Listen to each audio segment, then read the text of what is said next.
believing. I'm holding on to me. What's up, guys? It's Destroyer from Destruction Productions, and I am here with the one and only SevidemiC. Welcome, brother. What up, dude? What's going on, man? I'm chilling, yeah? dude. I'm chilling after a long day out on the town with the homies from Canic. Shout out to Dave and Lila over at Canic. What's up, Justin? You feeling good? You were talking about those earlier. Can you explain that just a little bit better? Oh, the Canic? Yes, sir. Oh yeah, dude. Canic are these THC pills. They're, holistic, natural. They're sprouting up all over dispensaries here in the LA area. They happen to be at one of my shows recently, one of my resurrections and whatnot. And they basically, you know what I'm saying? And they came to me and said, how do you feel about making Canic part of your deal? Like, you promote us, we, help you out however we can. I said, that's what's up. So they give me Canic, they hook me up with the Canic to wave around and show the people and show everyone how great of a product it is. And, it's a win-win situation, man. It's a beautiful thing. Yeah, man. It's a great product, man. I suggest if you have a medical card and you're in the California area, they'll be all over every state that is THC friendly. But for right now, if you're in the California area and you have a medical card, it's only a matter of time before your favorite med shop has Canic in it. That's my word. That's awesome. That's awesome. So, I guess before we get into the grueling questions that we have for you, I just personally want to let you know that I'm a huge fan, man. I love your music. It's such a unique style that you have. It's kind of like the only way I can describe it to people is it's like a metal rap blend that just fucking meshes so well. It really is a beautiful thing, man. So thank you very much. Thank you very much. I try to blend a bunch of different stuff, so thank you for noticing that. Yeah, and I've been around for a while, so I can hear just the different structures you have going on in your music.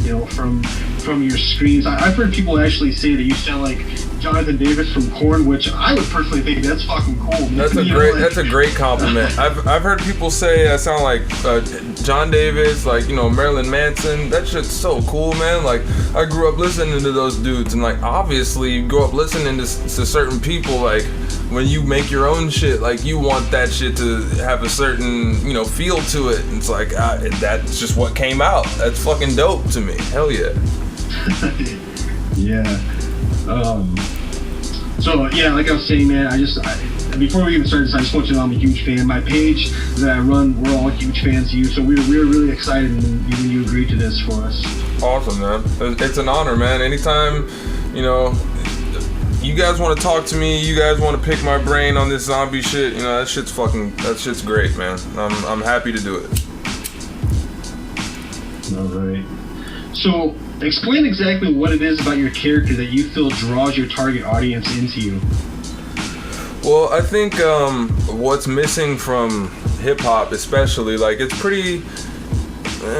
more prevalent in rock and different genres of music, but the theatrical element, like a lot of hip-hop is super focused on this, this keep it real, and that's cool, with the gangster shit and the real intellectual rappers that use a lot of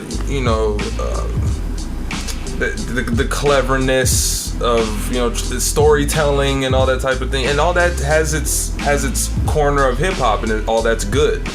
But I think what's punchlines. Yeah. There's a battle type rap, no hooks and none of that shit. But and all that shit is dope. All that shit has its spot, and you're kind of like a restricted listener if you only listen to one kind. Like you should really treat yourself to all these different types of hip hop, you know, at least a little bit, you feel me? But what I think is lacking is the theatrical part, you feel me? Like the hip hop that is just bugged out like crazy. Like if you remember back when tech first started, how wild and crazy his image was perceived to be. Like he's really pulled it back like in his later years, you know what I'm saying? But that exciting really taking pride in your live show and you know, bringing something very visual to the table as a hip hop artist. Like you see it, like I said earlier, you see it a lot more in rock and whatnot. But to bring that to the table as a rapper and to really give it all on stage and to give that, even when you're listening to the music, that theatrical energy to where you can visually see what's going on even as you just listen to it, like that's what I try to bring to it. And I think that's what mainly attracts people, man. It's just exciting. It's exciting and new. Definitely. I think the first track I heard of yours was actually was Feast, and I actually watched the video before I actually heard it, and I actually got chills watching that video, man. It was so fucking creepy, and the song was so good. The hook was just amazing. Like I instantly, this was a while back, and I instantly just got drawn into just everything you do. Now you're not just your rapping and your screaming, but just as an all, you know. Yes, thank you very much, man. Feast is one of those that just popped up out of nowhere as far as the song itself. Like I made the beat, just bored one day, made the song very easy, just right with the melody, everything clicked into place. That video was a great blessing from some friends over at El Camino College out here in Redondo Beach, Torrance area, California, for hooking us up with that location. It was just dope, man. We used some better cameras than we normally use. Had a full crew. So shouts out to everyone that helped us with that video, because that's personally, I'm gonna go ahead and say it, that's personally my favorite video to date, because it's just, the production value was so high. You know what I'm saying? Yeah, definitely.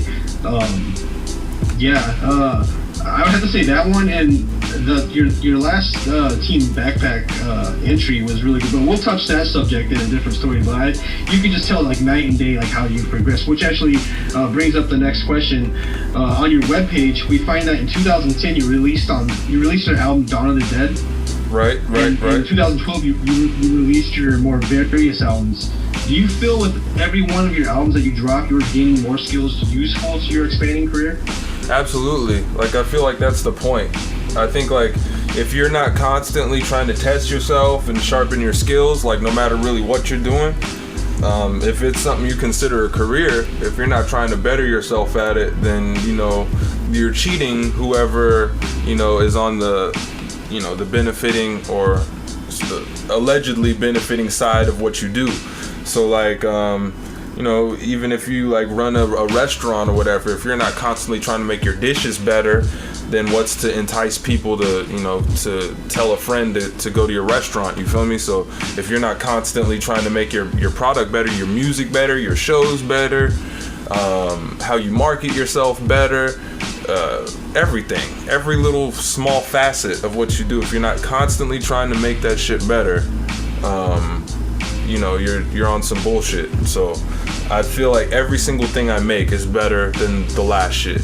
That's how I feel. Like all the way back from Dawn of the Dead, like you said, to now has been a constant progression for sure.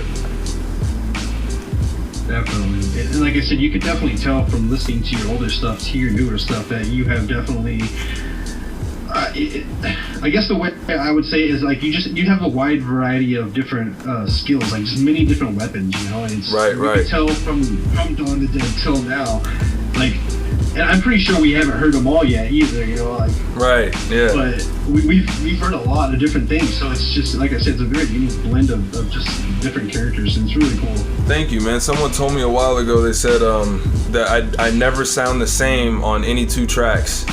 So when I heard that, it made me like take pride in that and really want to push the limit and really like continue to keep that up and sound like basically a different animal on every beat, and just show massive versatility.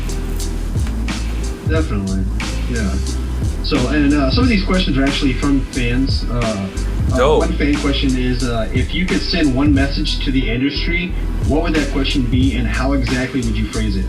Is it a message or is it a question? It's a question. It's I guess the question would be, if you could send one message to the industry, what would it be? Okay. So not a question, but a message. Okay. If I were to send one message, it would be that it's not really worth it to hold artists to such a disturbing, evil, and satanic level for success. I mean, I understand that that's kind of the protocol, and that's the way it's been done, for quite a while now and everything, but it's just so much more money would be made. So many more fans would just be preserving the culture of hip-hop if more talented artists were just given an equal and proper opportunity to shine without all the demonic hoops that you have motherfuckers hop through. So you should really turn that down a couple notches and let some talented people into your little boys club. Well said. I don't think I could have put any better. Thanks, dude. All right. So on a scale from 1 to 10, how successful do you feel you are today than you were when Dawn of the Dead was first released? Well, when Dawn of the Dead was first released, absolutely nobody was listening at all, man. I was basically making music for myself, and Dawn of the Dead, I was turning the corner of figuring out how I wanted to sound. So in 2010, I wasn't really playing any shows or anything. I hadn't even really talked to any labels or anything, gotten any real direction on how to do this rap shit. I didn't know what I was doing, man. All I knew what to do was what I was learning from my friends in studios and shit on how to record and put songs together and song structure and mixing and mastering. That's what I was learning. So that was just nothing. There was no buzz or anything. As I started talking to record company people and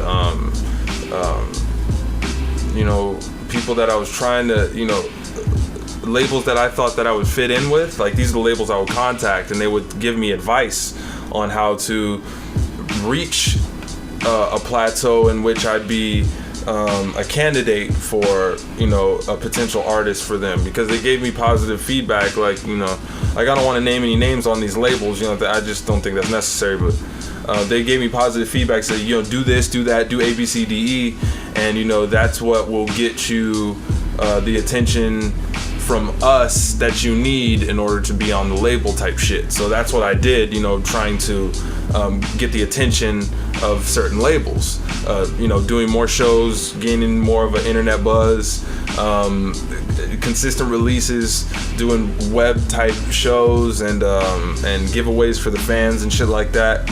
And nothing really worked as much as the Funk Volume contest, Hobson and Funk Volumes contest, the Don't Funk Up Our Beats contest, as far as really getting a buzz going about me, whoa, who the fuck is this guy? You know what I'm saying? So that was 2012, January 2012, and I've just been using the momentum of that the most to generate. So it's just been a steady growth, especially since that point. So just a constant incline this whole time. That's awesome. Yeah, it's weird to look back at it that way, because it doesn't feel like that being the guy doing it, but it's it really has been a constant incline. It's just been very, very long and drawn out.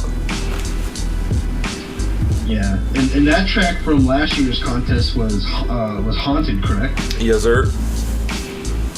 Yeah, see, that's another one of my favorites. I think I've seen other people record themselves singing to that track, kind of yeah, man. over it and stuff. Not only singing over it, like covering it, but like doing their own version. Like the homie, I put the homie on my CD for doing his own version of Haunted. He called it Raunchy. You should check it out. He goes by Icy Blue, ICYBLU. He's from Utah. He's dope as fuck. He's on my Oima CD. He did this cover. I never heard of him, right? He did this cover, and he sang it the same way as me, but he changed up the lyrics and shit. And I was like, oh man, that's dope as fuck. So I found a way to get in contact with him, right? You know what I'm saying? So I found a way to get in contact with him and fucking threw him on my album. He's on my song called Dirt Jerk 2. It's one of my best songs and shit. So shouts out to Icy Blue out there in Utah and shit.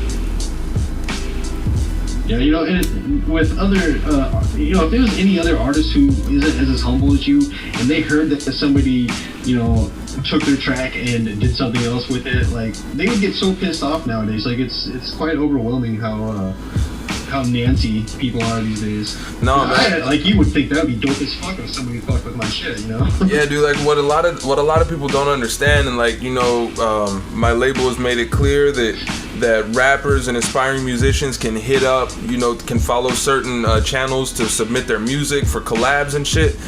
And I'm just gonna go ahead and put it out there, man. Like, I'm not really trying to charge people for collabs. You know what I'm saying? I'm just trying to make dope music. So if as an artist, if I don't feel like you're there yet, like, you really don't need to take that shit to the head. You just need to understand, like, yo, like I'm saying, get better so we can make some music. Once you get better and try to make music with me, and I'm like, yo, you're dope now, I'm not gonna fucking charge you, man. Like, let's just make dope music, you feel me? But if you're not there yet, it's like, I'm not trying to work with you right now. Like, let me keep it funky with you. I don't think that's, I think that's a pretty fair deal because I'm working with all types of if you look at my fucking, my track record and shit, I'm working with everybody. You know what I'm saying? And nobody's come out of their pocket a red fucking penny. It's just, it's just about the love of music and the respect of this. Okay, this guy's dope. Let's make some shit. You feel me? Like, come on, man. Get the fuck out of here. Yeah, definitely.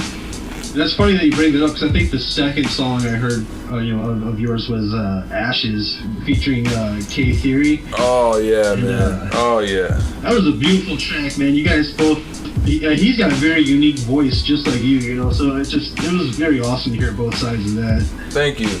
A lot of people say from both sides, from both of our camps, that we have an old school feel, like kind of a, essence of hip hop from a couple generations ago or some shit. So it was cool to get that old school vibe, wrestle it together and shit. He's got K30's got a very old school sounding voice, and it works for him. It's a beautiful thing, man. It's a very beautiful thing. Well, you can rest assured that K Theory within the next. I'm not gonna keep the people in too much suspense. I'm gonna let you know on my next work that's coming out. K Theory will be a part of that. So. Look for it's good. I would love to hear that. SevidemiC and K Theory Part 2 on this Ready to Undie EP. Look for that. Shout out to K Theory, man, over there on the fucking East Coast.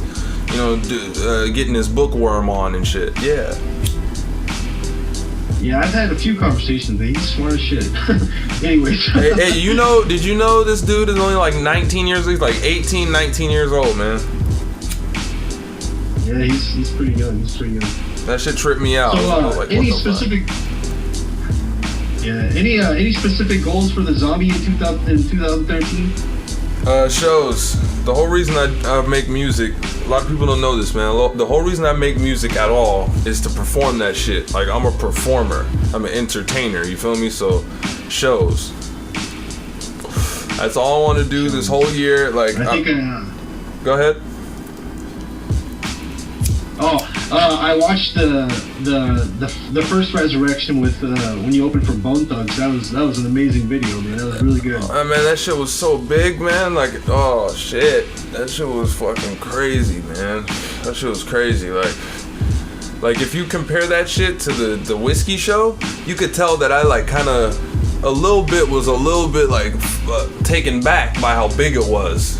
you could look at that video and kind of tell that shit. I was just like, damn, like I went from playing dive bars to fucking theaters. That shit was just, I was just trying to take it all in, you know, and just see everyone's face, and that shit was dope, man. How was the crowd's response for the resurrection? The Bone Thugs? Yeah, the crowd. How'd they take you? Yeah, dude. I actually got received. I mean, obviously it was Bone Thugs' show that they were headlining it and everything, but I actually got received in many ways better than they did because no one knew who the hell I was. You know, it was all the way out in Ventura, which it's not close to Compton. You know, Ventura is way down the coast. Way down the coast. It's like a good hour and a half, 2 hours from me. So no one knows who the fuck I am out there at this Bone Thugs show. DJ Quick is also performing, so he's from Compton. So it was kind of like, I don't know, it just felt like the perfect place to just kind of just put this surprise, you know, dope thing. Like, what the fuck?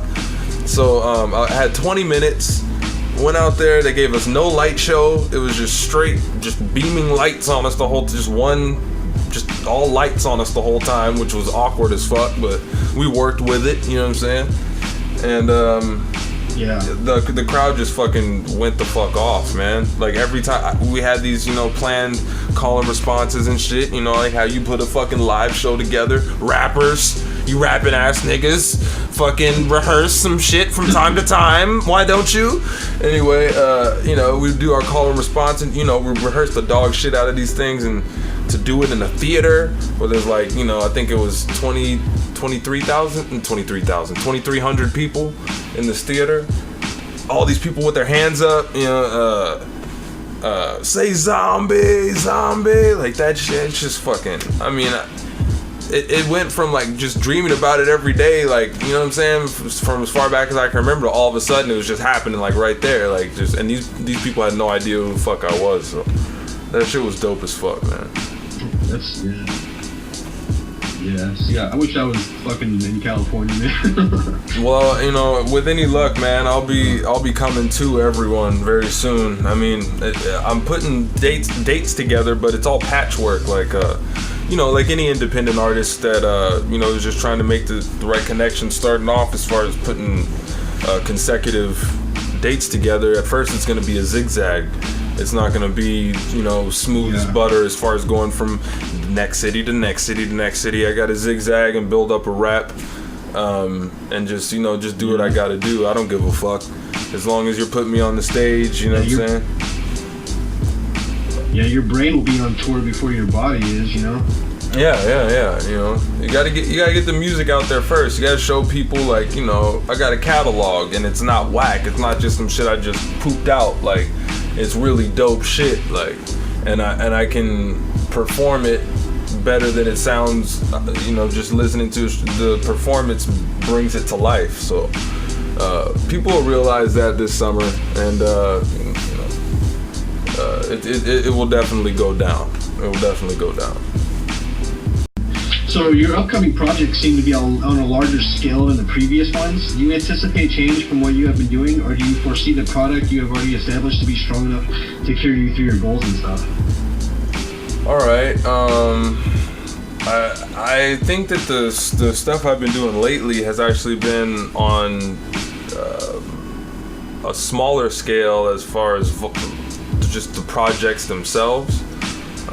When I do LPs, I try to make most of the production, like most of the beats, I try to do myself. And then if I get other beats, they're from producers that I know that are making me beats from scratch. Shout out to Beast out there in Florida and shit. He's been making beats for like my last 3 albums and shit. But there's still custom tailored beats just for me and shit. When I do these EPs, which is what I've been doing lately, I'm basically just I'm jacking beats and just showing my versatility on all types of different beats. So like I did the Dimitron 3075, which was over Del the Funky Homo Sapien beats. I did the Alpha Dominus, which was kind of like a mini LP, which was like a little bit of my production, a little bit of some outside production that I've never worked with before. And then this upcoming EP, the Ready to Undie, is nothing but Biggie beats. So it's like, it's a lot easier for me. I can go through the projects faster and still make a quality product. So really these few projects that I've been doing, the EPs are smaller. And then when I release From the Graveyard, late summer, probably even later than that. Sorry about that. I hate to do that to y'all in this interview, put it on you like that. But when From the Graveyard comes out, that's like fucked up. Yeah, my bad. But you know, I'm gonna try to do it late summer. You know, I'm gonna try to make it late summer. But I really want to make it. You know, since I'm doing all these EPs, it's kind of like, oh shit. So what's the next LP gonna be like? You know, since I'm doing all these EPs, so I gotta put some stank on that LP. You feel me? So anyways, Definitely. yeah, right. So fucking, I'm put out all these EPs, put out a gang of them this whole summer. Approval Point. You know, and those are the small projects, the easy projects, and then to really, you know, getting back to the point, to really put my best foot forward and put a lot of my best production and storytelling and just, you know, go back to the storylines and all that shit. That's what the LP From the Graveyard and all my LPs that I've put out in the past, that's what those are doing, going hard. Definitely. So you said your next EP is going to be Biggie Small beats, tracks? Yes, sir. From the Ready to Die album. That is insane. If anybody knows their hip hop, they will understand that, you know, Del the Funky Homo Sapien and Biggie are just complete different styles. So, right. I mean, I applaud you, man. That's got to be. Absolutely, man. This could be a beautiful thing when that comes out. Yeah, and actually, I want to also, if you'll allow me to give a heads up to the fans that like to buy hard copies of my CD, if you allow me to give them some info right now. Hey, this is the SevidemiC hour, buddy. You go for it. All right. Once the next EP, Ready to Undie, drops, you'll be able to purchase the last 3 EPs that came out, which is Alpha Dominus, Dimitron 3075, and Ready to Undie. You'll be able to purchase them together for just $15. So that's $5 each, and you get all 3 of them as a package deal. You know what I'm saying? But if you get them one by one, they're gonna be like $7 each. But if you get them all 3 together, which is, you know, that's a lot. That's basically the way you want to go. It's gonna be 15 each. So once the Ready to Undie EP drops, you've been wondering how you can get this shit on hard copy. Whoop-de-whoop-de-whoop-de-whoop. That's how it's gonna go down. So I just want to give you guys a heads up, so you're wondering when's the next hard copy shit coming out. Which I actually have one of your more recent EPs. I don't remember the name of it, but it's got Easy on it and the No Code We Keep on it. Yeah, that's Dimitron 3075. Yeah, so everybody that's listening, it's a phenomenal album. It's straight fire. Like every song on it is just the storytelling at its best, and it's an amazing thing. Thank you very much, man. Thank you.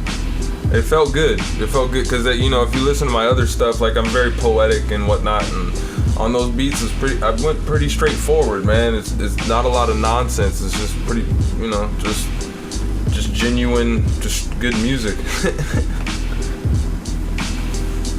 Definitely. So another fan question: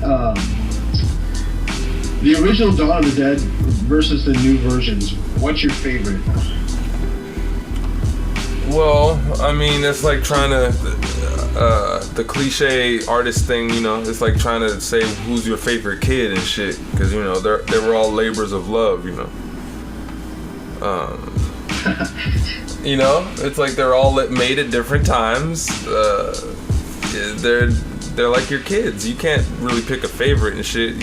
I learn every time. and I'm always growing. So like, and I always mix, master, record my own shit. Like when I record, I'm by myself in my own studio. Like no one else is around. So I'm just always making my recording techniques better and how I put shit together better, and you know, just perfecting my craft. So obviously if I go back to something I made in 2010, it's not gonna have half as much dynamo as something I've just made a couple weeks ago or recently, because like I know much more about what I'm doing now. You know what I'm saying? Definitely. So you know. Yeah. So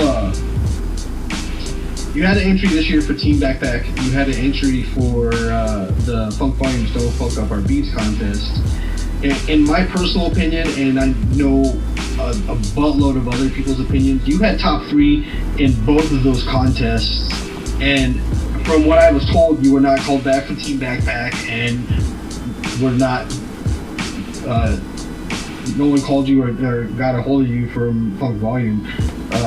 What's your honest opinion on this? Oh damn.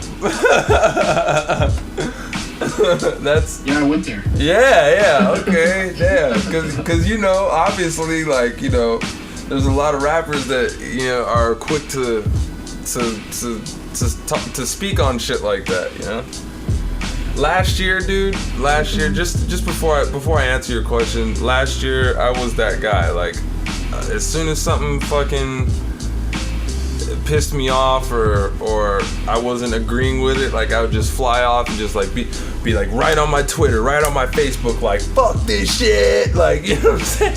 And I don't know, like people just looked at me as this sour ass motherfucker, and like even though like I still to this day feel like I was saying some real ass shit, even you know, people have come and say, yeah, I realized you said some real ass shit. It's just like, man, you get looked at as such a sourpuss when you just come out and say what you're real, even if you're right, dude. If you just come out and say, you know, some shit against another rapper or another label, you just look like, you know, you look like a fucking a crybaby and shit. And you know, and that's why like I'm hesitant to answer the question, but I'm gonna answer it as professionally as possible. You know what I'm saying? Funk Volume gets obviously a lot of respect from me, because if it weren't for Funk Volume, I wouldn't have any buzz at all, like I mentioned earlier. You feel me? And definitely. And if it weren't for Haunted and them putting me in their little interviews, so many when they're in those Yowie chats, and just getting me that type of exposure, it might seem small, but that shit helped a lot for people to just like, who the fuck did these guys keep talking to, you know? And making sure he's seen, like, you know, top 25, oh shit, like it was really cool to get that type of exposure after laying dormant for so long, and if it weren't for Funk Volume, it wouldn't have happened. So it doesn't matter to me, really, at the end of the day, whether I won the contest when Haunted came out. It doesn't matter to me whether I won the contest when my entry this year, Cabbage Grand Bats, came out.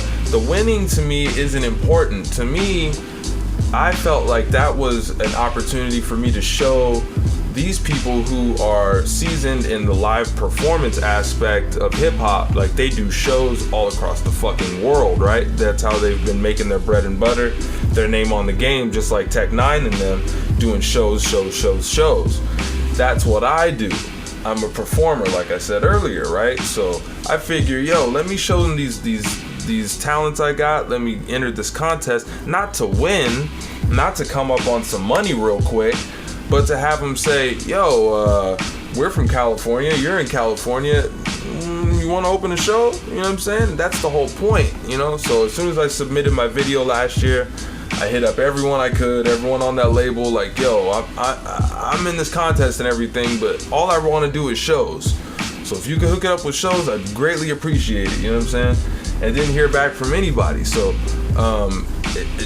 feeling grateful for the exposure that I got from the contest is on one hand, with it, and feeling confused about never getting a contact to do even 15-20 minutes opening the show, when I know that other artists in similar positions as myself got that opportunity, is on the other hand. You know what I'm saying? So I'm just, I'm very just conflicted with the whole Funk Volume situation, and what really kind of teeters it a little bit, and this is just a frustrating thing with Funk Volume, is that when they shared my video this year, there's, obviously over the last year, Funk Volume has accrued a lot more fans since the last contest, since last year. They've done a world tour. I don't need to tell anyone what's been going on with Funk Volume. They've been fucking doing excellent. You feel me? They've been gaining fans like crazy. So all these new fans are looking at, these updates for the contest and everything, and the new hot entries and everything, and they share my video and say, now we said we'd never share SevidemiC's video again because he faked his death last year, but it does go perfectly with his zombie theme. So to me, it tells me, like, okay, so if you understand that it goes perfectly with my zombie theme, then why did you put some bullshit there at the front of the statement saying that I faked my death? Like, you just said that it's going with my zombie theme, which is the whole point I've been preaching over and over again this whole time. If one person is supposed to be doing that shit, it's me. I've been zombie shit since day one, since 2005. You know what I'm saying? So, it just kind of pissed me off that they put my entry in a negative light to so many potential new fans that could have been, like, if they've shared it in a positive light or in a neutral light, like everyone else they shared, those new fans that they've accrued, which is the whole point of me entering the contest, to say, hey, let me get some new fans and let me get an opportunity to get on stage. That it sours that, it sullies that, because you put this bullshit as soon the first thing you say, he faked his death, so the person that knows nothing about SevidemiC is gonna go, man, fuck that shit. I'm not fucking with that shit. I don't even want to press play on that shit. And I thought that was some salty shit, you know what I'm saying? I didn't like that. And it's just like, you can tell by my music how hard I work at this shit and how much I put into it. You can tell by my show footage that I kill that shit. I kill shows. I'm serious about that. And for you to just sour me out to so many potential new ears and new eyes, it just hurts, man. Because they should understand how difficult it is, you know what I'm saying? And moving on to Team Backpack, yeah, man, they didn't contact me at all. They didn't contact me in any way, shape, or form. But it is what it is, man. It is what it is. Everybody that saw that shit, as far as the span of Team Backpack is concerned, I mean, Team Backpack legends. I mean, I don't need to name names. They know who they are, and their fans know who they are, that gave the song the love and credit that it deserves when it came out. Like, yo, I guess SevidemiC's gonna be at Team Backpack this year. Like, it was like a no-brainer, So when they didn't call me, it was just kind of, you know what I'm saying? So when they didn't call me, it was just kind of like, what's really going on here, And I kind of have to ask myself that all the time, like, what's really cracking? What is there's something going on here? And I don't want to be some sort of fucking lunatic, but it does make me wonder. It does make me wonder. Definitely. And like I said earlier, your entry for Team Backpack this year, I probably listen to that shit every day, at least once a day. I fucking, I scream along with it. It's a great fucking song. I mean, it's definitely different than, if you are a huge fan of SevidemiC, or if you're just now listening to him. If you go back and listen to his older albums, it's quite a difference, and you can just tell he's grown and progressed through it all. And in my honest opinion on the I Don't Even Rap track for Team Backpack, that shit was grimy as fuck, dude. I was like, who the fuck is this, man? This isn't fucking SevidemiC, dude. This is some fucking straight up fucking killer, dude. Like, yeah, man. It was an amazing fucking song. Thank you very much. And you know what? I can accredit that to, just real fast, is just the beat. Like, I like to be a chameleon on the track and just conform to whatever beat it is. You feel me? And just come come different every single time, so that it makes you stoked for the next shit. Like, oh my god, what's he gonna do now? You know, like, definitely. So that's why that beat I've never rapped on a beat like that in my life. That shit was like clubby as fuck. I was like, oh man, like, you know what's gonna go on this one? And I just flowed with it. I did what the beat told me to do, and that shit was fun, man. I like that song. Which actually that's a good thing, man, because that was just really raw sounding, man. Like, yeah. Just didn't give a fuck. You had like 2 fucking Uzis in your hand shooting people the whole time. You know, like, holy fuck. Hey, and look, the little shit at the end, look, because no one even knows. Like, people started saying it, and that shit made me laugh, man, because like no one even knows like the joke or anything. It's not even a joke. It's just like, I was on the mic, and I was recording. Like I said, I record by myself, and like I'm new to the concept of putting like shit talk at the beginning and ending of songs, like in the intro and the outro and shit, like just talking shit, whatever. Like I did it a couple times, just being funny, like thinking I'm gonna cut that shit out later, and it was just like so fun. Like I kept it in, I started keeping it in. And like, so at the end of the song, and I never rehearse when I'm gonna shit talk, right? So like at the end of the song, I just got on the mic and it's recording, and I just go, I don't even rap. and I held my laugh for like half a second, and then I just busted out hard as fuck, like and I obviously I cut the laugh out, and it just sounds like I'm serious as fuck. Like, what do you mean you don't rap, motherfucker? You got 9 albums, 28 mixtapes, 24 videos, fucking a zillion features, fucking. So I just thought that shit was just super ridiculous. I was like, yep, that's the name of the song. I don't rap, right there and shit. So I don't know, man. It's just an inside joke to myself and shit. No doubt. Yeah. So speaking of the team backpack, you kind of brought it up a little bit in the last question. I hate to drill it, but your resurrection, your recent resurrection, there's a lot of speculations around it, rumors, all kinds of things I've heard. As a fan, I understand why you did what you did, and when I first heard that your life was quote unquote taken away, I was a little sad. I was really sad. I ain't gonna lie. I just don't want to sound like a bitch right now, but no. I was like, this is fucked cool. up. There's cool. So much fucking potential. Yeah. And then when I found out that it wasn't true, man, I was probably one of the few people at that moment that were like, thank God, man, he can still make fucking music instead of hating. Is there anything you want to say to these motherfuckers out there that just want to hate on you for no reason? Well, I found a good analogy for what I do recently. Shout outs to Killer T out there in Massachusetts, freezing his ass off probably. This fool had me watch WrestleMania a couple weeks ago, and I'm not gonna say I had a terrible time watching it because I got to see The Undertaker. I haven't seen The Undertaker since I was a kid and shit. So anyway, this dude comes out, and I've been thinking like, I remember The Undertaker and the storylines and shit. This is wrestling, right? Like, it's obviously not real, you feel me? Just like music and movies and shit. Like, this shit is entertainment, man. You know what I'm saying? Like, this, how many rappers and artists have you heard say what I'm saying right now? This is entertainment.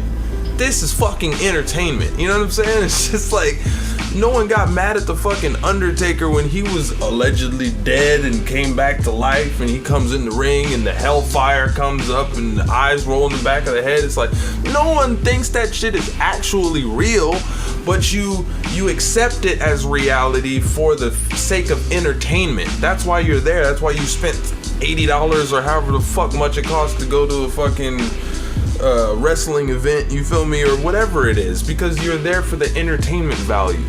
And I've always said that I want to bring a theatrical element to hip-hop, you feel me? So when I'm doing my zombie shit, it was supposed to be on the level of when a great and famous rapper does die, you don't get another chance to hear, other than Pac, which is on, he's on some majestic shit. He's on some magical shit with all them new albums, Pac. I see you out there, But anyway, what I'm saying is, you can't come out with any more albums after you're dead. And me as the zombie, I figure it's a great opportunity. I've always been the zombies. This isn't some new shit. Want to put that out there one more time. It feels great to just be the guy that's able to come back after being presumed dead.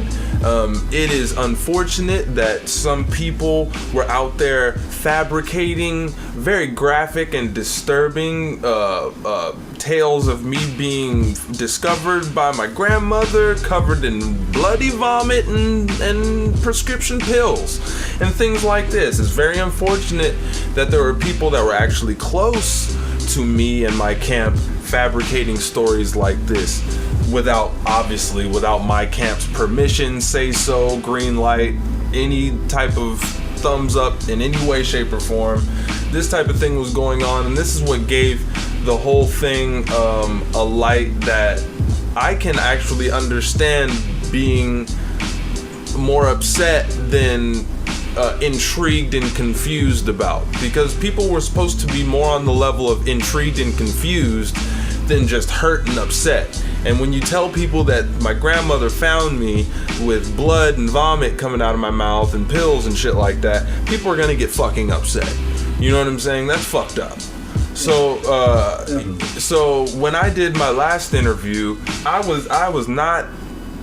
had not this information in my possession. Hate to get all Shakespearean and shit. I had not this information in my possession. Yes. I had not this information in my possession at the time. So now I do. So I actually, I want to apologize on behalf of this individual, because he may or may not fess up and own up to this mistake. So the fact that my fans got more upset than I intended them to get, that hurts my fucking feelings. You know what I'm saying? That's not how I wanted it to go down. And like I said, this is a new development. Weird shit happens all the time, especially when you're trying to take risks in marketing like I am and shit. And when I talk to the guy that I'm talking about right now, I say, hey man, what made you say that crazy shit and tell people with the blood and the vomit and the pills and everything? Hey man, when it all was happening, I had a feeling that it wasn't like you weren't actually dead and whatever, and I just got carried away. I just got carried away with the the whole attention of it all. So basically, he was just doing it to kind of garner his own attention out of what was happening, which is weird and kind of bizarre, but it's human nature, I guess, and people do weird things when all eyes are in one direction. So it is what it is. We move past it. People got the general idea of it. I'm the zombie. I die and come back to life. People get it now more than ever, which is the most beneficial part of it. And really, to answer your original question, sorry about the fucking tangent, but to answer your original question, I really don't have any fucking hate in my heart for anybody, man. Like, if you like my zombie shit, if you like my music, I welcome you into the fold. If you're on some hater shit, you know what I'm saying, just keep that shit away from me, man. Go hate on me as far away from me as possible, you know what I'm saying? Because I'm trying to keep it pushing with the people that are supportive. I'm not trying to spend any energy on negative people. Definitely. If your fans or these people that are actually making these rumors up, if they would actually listen to your older albums, there's automatically there's hints dropped in there that you're a fucking zombie, and all kinds of shit, and so when this happened, when you quote unquote faked your death and you were resurrected, it made sense to me, because I listened to your shit. I listened to word for word everything that you have to say. Even if you're telling people that you don't rap, I'm listening to this shit. So it made sense to me. I think a lot of people, it was probably majority just like newer fans who just recently started listening to you. Exactly. A little bit more upset about it. Exactly. You hit the nail on the head, Justin. because the newer fans know what's on YouTube. You understand what I'm saying? The newer fans know the singles and the hits. Basically, it's not like, you know, I'm a Billboard artist and shit, but you know, my most popular songs. That's what they know. They don't really know the storylines. When you listen to a Sevidemic album, you're listening to a series of stories that are linked together in a certain way. You know what I'm saying? Numerically, mentally, chronologically, spiritually. Every album is linked. Every song is linked. And I do it like that because, like I said, I want it to be an entirely enveloping experience. Like, I don't know if you were into comic books when you were a kid. Of course. Well, I actually was not, but a lot of my friends were. And I was, you know, I'm an only child, so I was really observant. And I just really watched how enveloped they got in the world. I mean, this is just a magazine, right? And they would just get entirely just engrossed in that world that the magazine created. You just follow every issue and collect them and keep them in perfect condition, you know what I'm saying? Because the story was so perfect and excellent, and it just brought you to another planet when you read it, you know? And I just thought that, you know, if you can just create that with music, to where even if you're not seeing it live, and if you don't have that privilege, you can still close your eyes and put on some headphones and blare that shit, and you can still get transformed into another fucking world with that shit. Like, I just thought that would be some trippy shit and some, you know, some cool shit to bring to hip hop. You feel me? Yeah, it's the same thing with video games too. It's a story. You pay attention to it, you know, and you get into it. You block reality. You know, it's the same fucking thing, you know. So. Yeah, man. It's an escape. Like, remember when you asked that question and I said, all these rappers want to keep it real, keep it real, keep it real. It's like, yo, I live in Compton, man. Like, I only want to hear so much about, you know, gun shit and hood shit and like hustle shit. Like, that shit's cool for when I'm in the mood for it, but like sometimes I just want to be transformed to, like, you know, some like fantasy realm of like, what the fuck, like, I you know, just being lost in the musical journey of it all and shit. Like, definitely. Like I said, I understand the situation. I understand what you did, you know, and I mean, there's no hatred, you know, from me or from my camp. You know, we're all fans. It's not. I mean, I heard some ridiculous fucking stories too. One of them that I actually read on your Facebook, and it was before your resurrection. Someone said that you like tried hanging yourself while masturbating or something. You know, some. Oh yeah, shit, see, that's the first time I've heard that one. That's a gnarly one right there. That's gross. And I couldn't help, even though at that time I thought you were dead. I busted up laughing. Yeah, like, it's ridiculous. No this guy is smart as fuck, man. Like, how's this gonna happen? Yeah, but you know what? In all honesty, like, the only thing that really was the final product of all of that was, if I sucked, like if my music sucked, was not good, no one would give a fuck one way or the other. No one would be talking about it. No one would be buzzing about it. No one would be offended about the stories. No one would be saying shit. Everyone would just be okay. Like, who the fuck cares? Like, the fact that everyone had something to say about it told me, like, okay, well, I must be doing something, because like, if I sucked, no one would give a shit. Definitely. So I got two more questions for you. I'm gonna try and wrap this up kind of quicker. All right. If music has power to change the world, how would you utilize this gift or weapon, quote unquote, given ample exposure to do what it is that you wish you could? Just show people that there are different, you know, avenues to creativity, and you know that you don't have to follow a lane in order to be successful at doing something artistic. So if I'm successful doing something original and fresh in my field, then that should inspire, you know, others that they can do something similar. Definitely, well said. All right, so the last question I have, and it's not really a question, man. The fans, the meat. Yeah. anything you want to say to these guys who've had your back through everything, from the ones that have had your back to the beginning to the more recent ones, because I see a lot of love on your page for you from your true fans compared to other pages who are like, oh, I just listen to this guy, man. But then I see people on your page and they're like, it's the fucking zombie, man. Like they talk about you, not just listen, Yeah, and that's like the fanfare that I think is appropriate to bring back, like, the true celebrity. Like, I really want to bring back the true celebrity, like the person that is really, like, impressive and makes you want to just, like, really blast that shit and really tell other people, like, yo, this fool right here is on some shit. You know what I'm saying? Like, I really want to bring that spark back to the fucking, the essence of music, to where it makes people excited like that, and it makes people enthusiastic about, like, yo, this fucking guy, dude. Like, I work hard for that. I've worked a long time to make it that way, and it's cool to see people finally fucking getting excited about something fresh in the game. Definitely.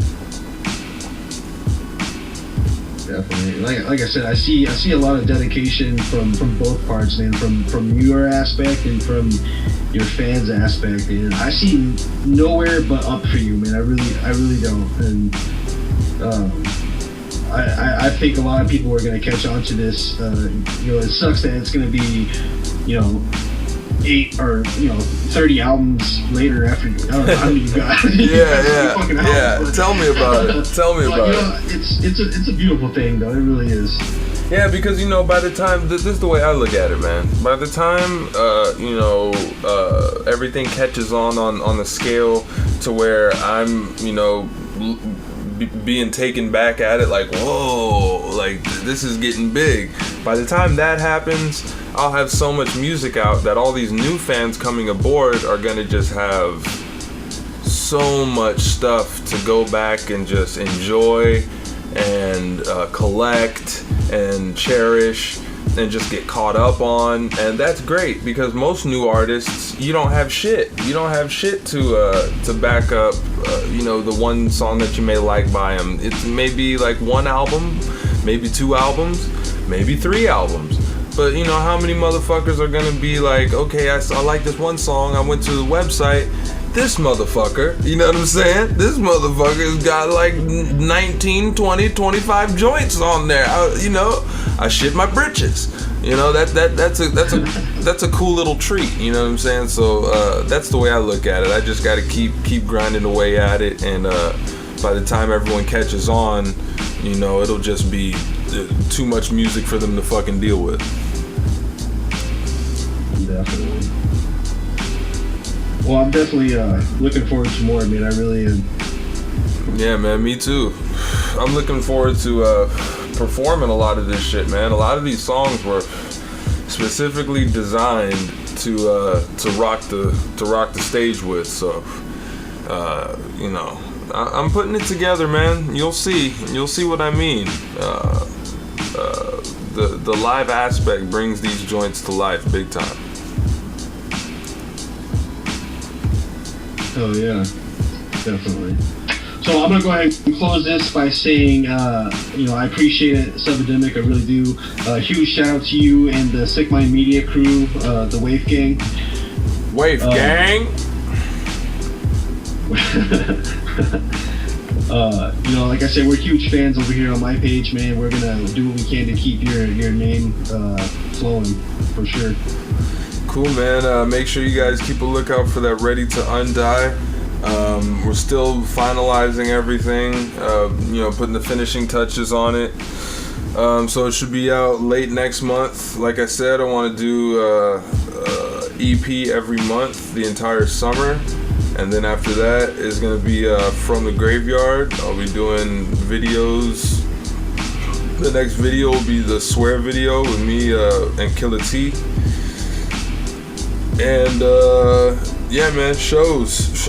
No matter where you are, if you're listening to this right now and you can book a show, you need to email sickmindmedia@gmail.com and get that cracking right away. Thank you very much, Destruction Productions, you know what I'm saying, for giving me the opportunity to talk for a nice little hour, man. I like that. you know, thank you very much, man. I appreciate it, dude. Seriously. Definitely. Yeah, and everybody's gonna be able to get those EPs and albums at SevidemiC.com, correct? SevidemiC.com, yes, and you can also follow me on Twitter at SevidemiC. And you know, I'm getting the hang of this Twitter thing. You know what I'm saying? So I might be throwing some exclusive tracks,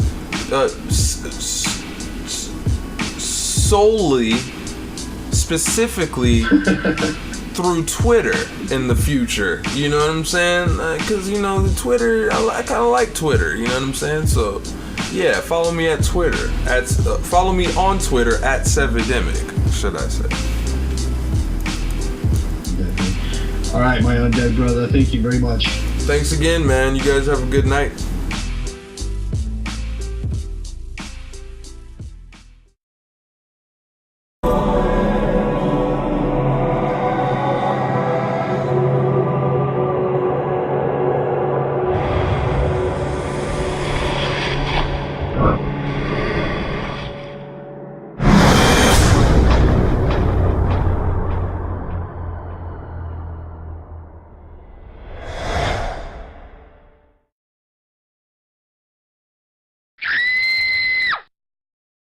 Kush in my backpack.